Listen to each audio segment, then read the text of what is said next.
মুসলমান। মুসলমান একটা ভেসালের নাম নয়, লেফাফাতুরুস্তের নাম নয়।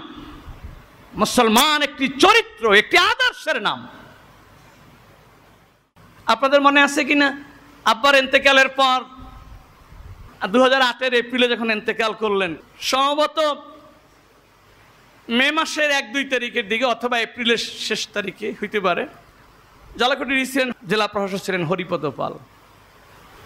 তো উনি ওনার সভাপতিত্বে জালাকুটির হিন্দুরা একটা শোক সভা করবেন জালাকুটি এই শিশু পার্কে, অর্থাৎ ডিসি সাহেবের বাসার সামনের পার্কে।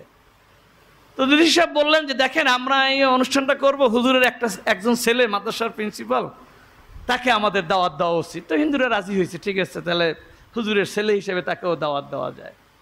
তা কেমন বেমানান একটা পরিবেশ, পুরো পরিবেশটাই আমি একজন মুসলমান মাথায় পাগড়ি দিয়ে বসা আছি, তখন ওরা দাড়ি পাকে নেয়, তো পাগড়ি মাথায় দিয়ে বসা আছি স্টেজে, আর সব হিন্দুরা সামনে চেয়ার দিয়ে বসা, শত শত হিন্দু, আর স্টেজে হিন্দুদের ঠাকুর যারা এমন 20-50 জন ঠাকুরেরা বসা আছে। তো আমি বসে আছি, আশ্চর্যের বিষয়ে একের পর এক ঠাকুররা বক্তব্য দিতেছেন, এক একজনের এক একভাবে খুব সুন্দর সুন্দর বক্তব্য। আমি তো দেখি তাদের বক্তব্য আমাদের চেয়েও খুব গুছানো থাকে, কিন্তু একটা জায়গায় সবার মিল ছিল, মনে হয় যেন এক জায়গায় বসে পড়ে লেখে আসছে। আসলে তা নয়।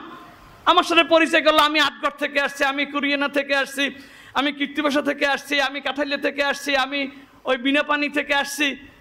তো এগুলো আমি ইচ্ছে করে পরিচয় করেছি, ঠাকুরদের সাথে হাত মিলিয়েছি। এরা কারা? তো নিশ্চয়ই এরা একত্রিত হয়, বসার কোনো সুযোগ এদের হয় না। কিন্তু একটা বাক্যে সবাই এক সুর, সেটা ছিল কায়েম হুজুরকে দেখার আগে যে হিন্দু ছিলাম, দেখার পরে সেই হিন্দু আমরা ছিলাম না।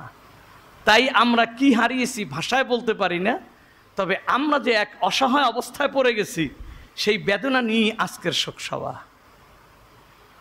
এইটার নাম ভাই মুসলমান। মুসলমান একটা ভেসালের নাম নয়, লেফাফাতুরুস্তের নাম নয়। মুসলমান একটি চরিত্র, একটি আদর্শের নাম।